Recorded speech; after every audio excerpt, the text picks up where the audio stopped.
Ah, des gaufres! C'est pas juste beige, ça?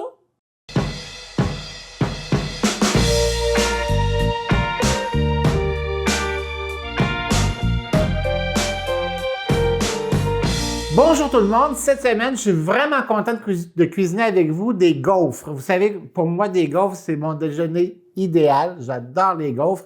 Puis, je trouve que c'est une façon pratique et le fun de faire un déjeuner un peu plus festif. Mais cette semaine, je voudrais aller un petit peu plus loin que le déjeuner. C'est-à-dire qu'on va faire des gaufres de base, là, qu'on connaît tous, la gaufre qu'on mange avec le sirop d'érable ou le chocolat, c'est sûr.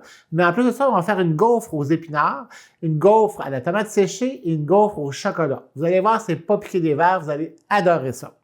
La gaufre, de base, c'est pas compliqué, c'est toujours à peu près les mêmes ingrédients. C'est sûr que vous allez trouver 50 000 recettes, il y en a pour tout, c'est comme le pâté chinois, il y en a pour tous les goûts, pour toutes les façons de faire. Ça veut pas dire qu'une est meilleure que les autres, mais moi j'aime bien la mienne parce qu'elle est facile, elle est pratique, puis elle est rapidement faite. Ce que ça prend, évidemment, ça prend de la farine. Ça va prendre de la fécule de maïs. La fécule de maïs est là parce que ça rend la gaufre un peu moins lourde, un peu plus fine. C'est pour ça qu'on met de la fécule quand elle va lever. Étant donné que le poids de la fécule est plus léger que celui de la farine, ça va faire une gaufre un peu plus légère, un peu plus aérienne, si on veut. On va mettre du soda à pâte. Le soda, ça va lui donner à l'effervescence pour monter encore plus, pour donner encore plus de volume à la gaufre, pour la laisser encore plus légère. La même chose avec la poudre à pâte, c'est le même principe, sauf que, étant donné qu'on rajoute plus de soda, l'effet d'effervescence va se faire encore plus que normalement, avec juste de la poudre à pâte. Avec ça, on va ajouter aussi de la cassonade. La cassonade, pour la base, c'est que vous savez, le petit côté doré de la gaufre, il n'est pas là pour rien. Donc, la cassonade va amener un petit côté caramel à la gaufre. Donc, ça va en grillant dans le gaufrier. Donc, ça va être intéressant. Ça va donner le goût un petit peu sucré. Puis, ça va le caraméliser, comme je viens de dire. Il y a aussi un peu de sel. Normalement, on met toujours une pincée de sel pour puncher un peu l'effet du sucre, comme on dit toujours. Et il y a des œufs. Des œufs qui vont faire qu'en cuisant, on va se coaguler. En se coagulant, la gaufre va se tenir d'elle-même. Pour avoir des gaufres vraiment croustillantes, c'est de la faire tout simplement avec de l'eau. Non, pas avec des produits laitiers. Avec les produits laitiers, c'est sûr que ça fait une gaufre un peu plus riche, mais un peu moins croustillante dans le gaufrier quand on la sort. Vous savez, la croûte sur le dessus, là, elle est moins croustillante, moins crunchy quand on la fait avec un produit laitier qu'avec de l'eau. Alors moi, je préfère la faire avec de l'eau. Et au-delà de l'eau, bien sûr, ça prend un peu d'huile pour rendre le côté un peu gras à la gaufre, et puis un côté aussi qui va mieux se détacher du gaufrier. C'est bien sûr que ça va aider à la recette. On l'a fait au mélangeur, en anglais, on dirait le blender. Puis, quand je le fais, je mets toujours des éléments liquides dans le fond, comme ça ne reste pas pris dans les crochets. Si vous mettez juste la farine en partant, mais souvent, ça émulsionne pas assez, puis ça reste tout pogné, ce qu'il faut aller gratter. En mettant le liquide là, la circulation se fait plus rapidement, plus facilement. Donc, je vais commencer par mettre mes 2 œufs. Je vais rajouter ma tasse d'eau froide. Je vais mettre mon huile. De l'huile, ne mettez pas d'huile d'olive, on va mettre de l'huile de canola là, ou d'huile végétale, là. Pas de problème avec ça. OK, ça, c'est fait pour la partie liquide. Maintenant, je vais rajouter les parties solides. Donc, une tasse de farine. Je vais mettre 3 cuillères à soupe de cassonade. Je vais mettre la fécule de maïs. Je vais mettre la poudre à pâte, le soda. Go, on mélange tout ça.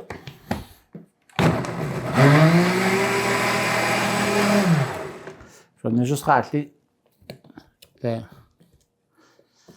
les parois. Mais vous voyez que il ne reste pas sur les rebords ici, là, où je passe ma spatule. Il n'y a pas de grumeaux, il n'y a pas rien. C'est l'avantage de mettre les liquides en partant dans le mélangeur avant les solides.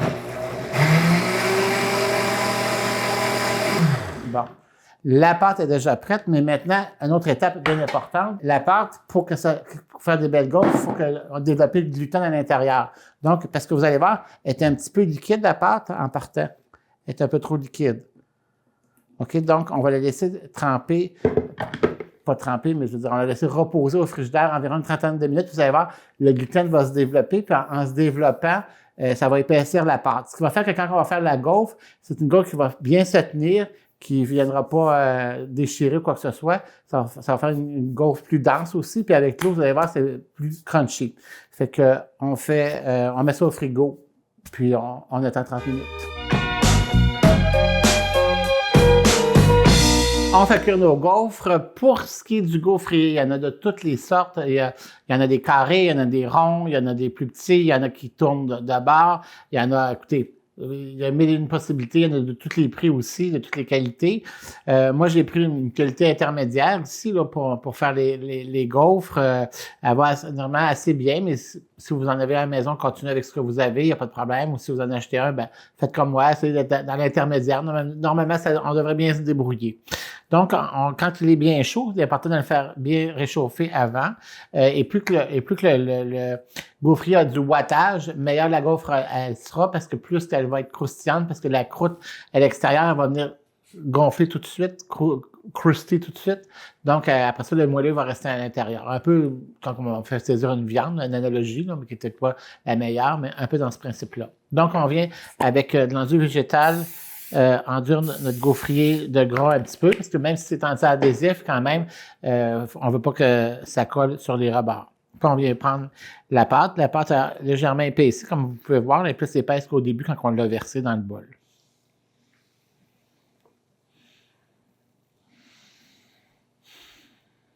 Et c'est parti. Je vous dis, ça sent vraiment bon. Regardez les belles gaufres, toutes chaudes, toutes croustillantes. Alors, on va les décoller. C'est chaud.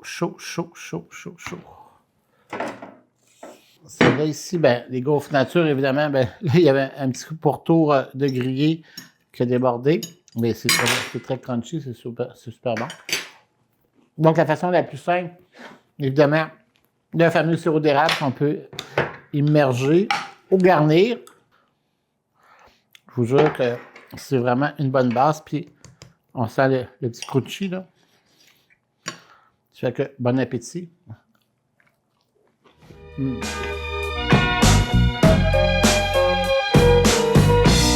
La seconde recette, c'est une gaufre aux épinards. Vous allez voir, l'élément vedette, évidemment, c'est des bébés épinards. On les a bien lavés, je les ai asséchés. Vous allez voir, c'est magique, ça va faire des belles gaufres tantôt, des belles gaufres vertes, c'est excellent. Mais quand même, vu que l'épinard est un peu plus neutre en son goût, oui, il y a un goût de vert, mais un peu plus neutre, avec, si vous savez mélanger avec la farine et tout ça, j'y ajoute aussi du pesto, ce qui va faire en sorte que ça va puncher un peu plus la gaufre, la rendre encore plus goûteuse, c'est ce qu'on veut quand on fait des gaufres, quand on fait à manger, c'est vraiment mettre du goût et du punch.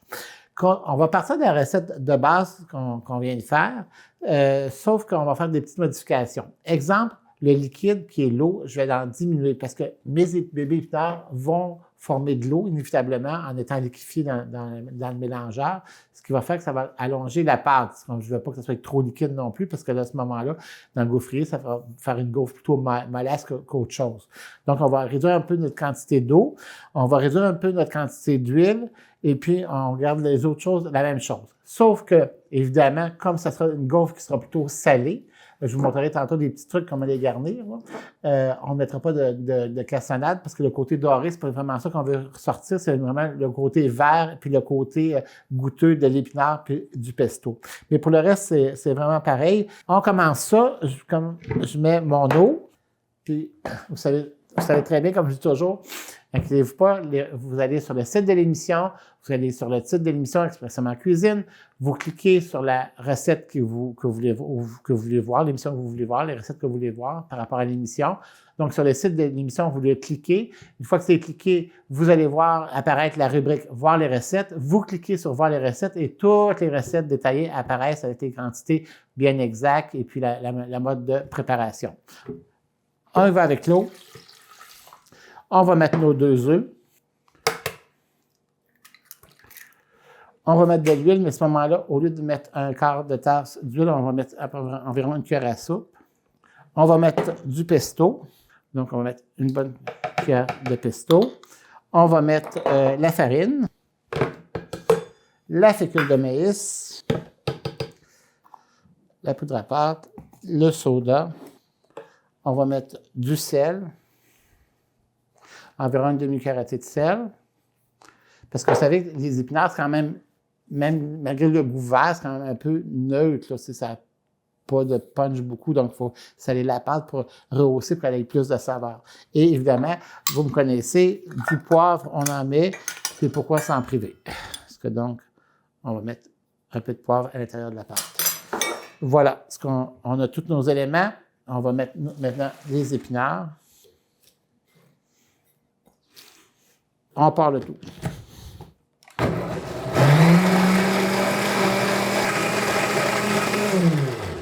C'est sûr qu'il faut broyer les épinards. Au début, il faut aller peut-être un petit peu plus souvent.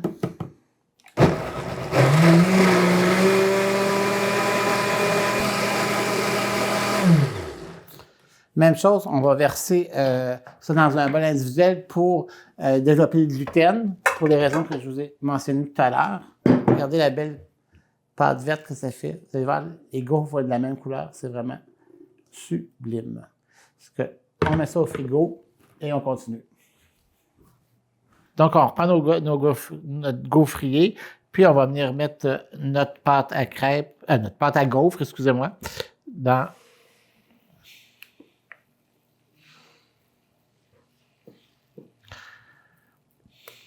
et c'est parti. Wow! Voyez-vous, ce beau verre-là, ça sent très bon, ça sent le pesto, ça sent les épinards. Toujours le petit côté crunchy. Ça nous fait des belles gaufres. Ça fait super cute, hein? Fait que donc, mais c'est bien beau d'avoir fait des gaufres aux épinards, mais on mange ça comment ou avec quoi? Donc, moi, ce que je vous suggère avec ça, c'est de faire des œufs pochés avec une sauce hollandaise. Les œufs pochés, c'est facile à faire. Donc, dans un chaudron, vous mesurez la quantité d'eau que vous mettez. Exemple, vous mettez 6 tasses d'eau. Bon, on rajoute 6 cuillères à thé de vinaigre blanc dans l'eau. On fait bouillir. On réduit notre feu à médium high. Puis, on casse un œuf dans un bol, puis on vient verser doucement chaque œuf. On en met 2 ou 3, dépendamment de la grosseur du chaudron, évidemment. Là. On en met 2 ou 3 à la fois. Puis, avec un écumoire, après 3 minutes environ, on vient chercher l'œuf et ça nous fait des beaux œufs pochés comme ça. C'est moins gras, puis surtout avec la gaufre qui est un peu plus grasse. Puis ça va balancer. Puis, on vient se faire une petite sauce hollandaise, vous savez. Il y a des sachets qui se vendent. Vous faites à la maison, à la main, comme vous voulez. Mais il y a des petits sachets qui se vendent qui font des petites merveilles. Donc, ici, j'ai ma petite sauce hollandaise qui est toute prête, avec laquelle on va venir servir nos œufs puis notre gaufre. Pour faire le montage, on va prendre nos gaufres aux épinards, comme ça. On va en mettre 3 pour un côté un peu gourmand. Et puis, on va venir mettre nos œufs pochés. 2 œufs pochés. Puis, on va venir napper ça de fameuse sauce hollandaise. Ça fait un merveilleux petit déjeuner. Vous allez voir. Puis si vous voulez bien, vous pouvez rajouter soit des morceaux de jambon, des morceaux de bacon, des petits morceaux de tomates, peu importe. Vous avez beaucoup de créativité. Autant que moi, j'en suis persuadé. Voilà nos gaufres aux épinards, œufs pochés et sauce hollandaise. La recette des gaufres aux tomates séchées, facile à faire, c'est comme celle de base. Sauf qu'on ne mettra pas de l'huile végétale, mais on va mettre, comme j'expliquerai au début de l'émission, on va mettre l'huile des tomates séchées. Quand on achète des tomates séchées, il y a toujours une huile dedans, puis c'est cette huile-là qu'on va servir. Ça va avoir beaucoup de goût, beaucoup de saveur. Évidemment, si dans la préparation de la gaufre, si je ne veux pas que ce soit liquéfié comme les épinards, parce que vous savez qu'on ne pouvait pas retrouver des feuilles d'épinards, là, ça aurait été peut-être un peu bizarre à travers les gaufres dans le gaufrier, mais les tomates séchées, on veut garder un peu de morceaux quand on va voir, quand on va couper, là, aller couper des petits morceaux de tomates séchées qui vont arriver sous la dent, puis on va goûter à la tomate séchée, ça va être intense, ça va être sublime, OK? Donc, un peu ça. En plus, ça donne du punch, tout ça pour donner du punch. En plus, dans la recette de base, on peut rajouter, bon, évidemment, sel et poivre. Vu qu'ils sont salés, on ne les sucrera pas comme sel aux épinards. Mais si vous aimez ça, vous pourriez rajouter du basilic séché, on pourrait rajouter des graines de céleri, on pourrait rajouter L'oregano aussi, c'est dépendamment de la garniture que vous voulez faire. Donc, il y a plusieurs possibilités à partir de cette base de recette-là. Quand on a des ingrédients qu'on rajoute comme la tomate séchée, on ne viendra pas les mettre dans le mélangeur. On va faire notre préparation et en dernier, on va venir ajouter à la main les morceaux pour ne pas les briser, pour ne pas les pulvériser dans le mélangeur. On part ça. 2 œufs. Une tasse d'eau froide. On va mettre notre tasse de farine, notre quart de tasse de fécule de maïs, la poudre à pâte, le soda en pâte, du sel et du poivre noir. Et on part la machine.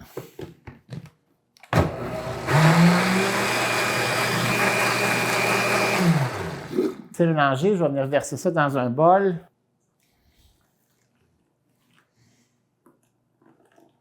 Ici, j'avais pris au préalable mélangé la quantité de tomates séchées et d'huile. Donc, je n'aurai pas à le remesurer. Puis, vous voyez, les morceaux de tomates séchées, quand même, j'ai laissé assez gros parce que je vais vraiment y goûter. Je veux vraiment qu'il y en ait. C'est comme les pépites de chocolat, hein? Il n'y en a jamais trop. Puis moi, comme j'aime bien le céleri et les graines de céleri, je vais venir juste puncher avec un petit peu de graines de céleri comme ça. Puis on va mélanger tout ça. Puis toujours le même principe, on envoie ça au froid, on attend une trentaine de minutes pour pour accélérer la fabrication du gluten, le développement du gluten. Voilà ce que je voulais dire. Ce que je mets ça au frais.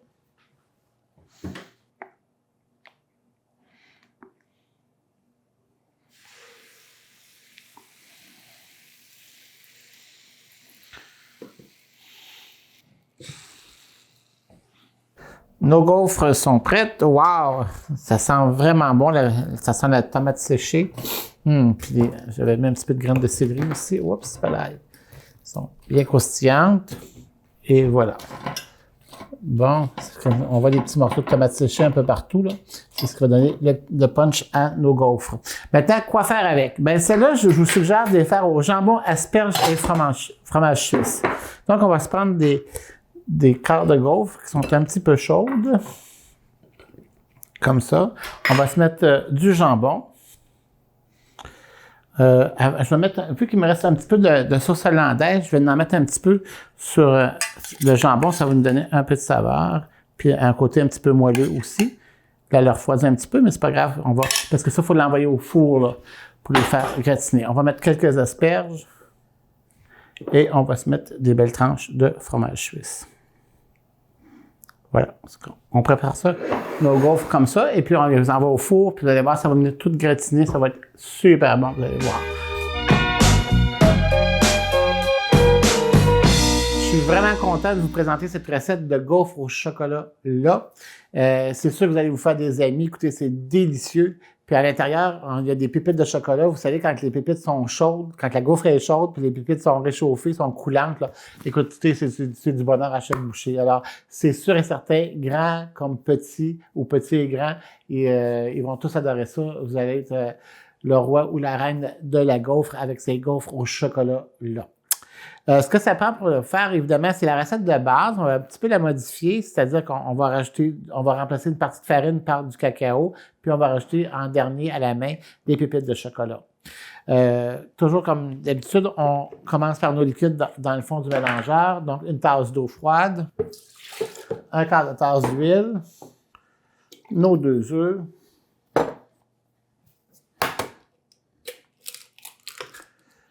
on va mettre notre quart de tasse de cacao. On va mettre un quart plus une demi de farine. Donc ici. Sauf que, évidemment, comme on met des pépites de chocolat, on veut que les pépites de chocolat restent en suspension un peu partout dans la pâte. Alors, c'est mieux de venir les enfariner. Comme ça, quand vous vous souvenez, quand on fait des gâteaux, je l'ai montré souvent à l'émission, quand on prend soit des fruits séchés, des noix, ou encore des pépites de chocolat ou des morceaux, on va les enfariner, ce qui fait en sorte que ça fait une couche protectrice alentour de ces aliments-là. Ce qui fait qu'une fois rendu dans la pâte, bien, la farine, avec un milieu mouillé, qui est la pâte à gâteau ou la pâte à crêpe, peu importe, ce qui va faire que la noix ou le chocolat va rester comme pris dans la farine, parce que ça va coller. Vous savez ce que ça fait de la farine puis de l'eau, ça colle. Donc, quand le gâteau va lever, ben, on va retrouver des noix, des fruits séchés, du chocolat, un peu partout dans le gâteau, et non pas que ça va tout tomber dans le fond. C'est ce qu'on veut. C'est sûr que dans une gaufre ici, c'est moins apparent, mais quand même, ça va moins se promener, ça va moins se ramener dans le fond de les enfariner au point de départ. Donc, je vais prendre un bol, je vais mettre mes pipettes de chocolat, OK? Donc, pour pas débalancer la recette, je vais prendre une cuillerée de farine pour les enfariner, de farine mesurée pour les enfariner, vous avez bien compris. Comme ça, puis je vais mettre ma farine ici. On va rajouter notre cassonade, parce que c'est vraiment des gaufres sucrées, on veut qu'ils viennent dorer un peu pour avoir le goût de caramel de la cassonade. On va venir mettre la fécule de maïs, la poudre à pâte, le soda à pâte, et puis notre pincée de sel pour puncher le sucre. Et puis, j'ai tout mis, là, je pense bien. Ça fait que donc, on part le mélangeur.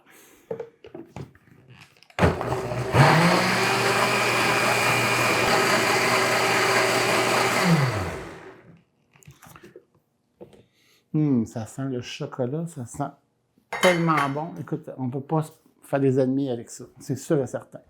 Parce que, toujours le même principe, on vient déposer notre pâte pour la laisser reposer au frigo pour développer le gluten, pour l'épaissir un petit peu. Puis, on vient rajouter à la main nos pépites de chocolat avec le restant de farine.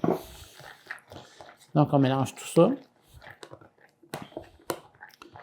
Voilà. On met ça au frigo et puis on fera cuire ça.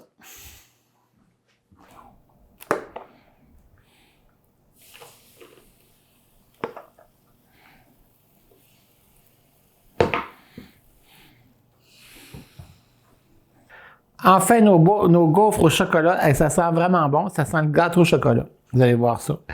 C'est tout moelleux. Ah, ça va être bon, ça va être bon, ça va être bon. Tiens, nos gaufres au chocolat, ça sent vraiment bon. Je vous jure, ça sent le bon chocolat. Bon, maintenant, comment servir ça avec quoi? Ben, une façon classique, des plus classiques, des plus intéressantes, c'est prendre notre gaufre bien chaude, comme ça. On va y mettre un peu de crème fouettée. Une bonne portion de crème fouettée. Puis on va mettre plein de petits fruits, des bleuets, des fraises, des framboises. On y va allègrement. Plein de fruits. On peut y mettre des bananes aussi, ce serait excellent. Des pêches aussi, des abricots. Ici, on va y donner peut-être même un petit côté un peu sirop d'érable, juste pour le sucrer un peu, on n'en parlera pas. Puis une petite surprise, du chocolat fondu. Alors, j'ai pris du chocolat que j'ai fait fondre au micro-ondes, et puis on va venir garnir nos gaufres de chocolat. Écoutez, y a-t-il plus de bonheur que ça? Peut-être que oui, mais en tout cas, ça n'est un bon.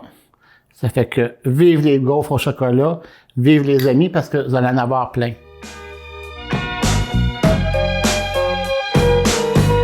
Vraiment content d'avoir fait nos gaufres cette semaine. Les 4 sortes de gaufres, donc nos gaufres nature, les gaufres aux épinards, les gaufres à la tomate séchée et les fameuses gaufres au chocolat.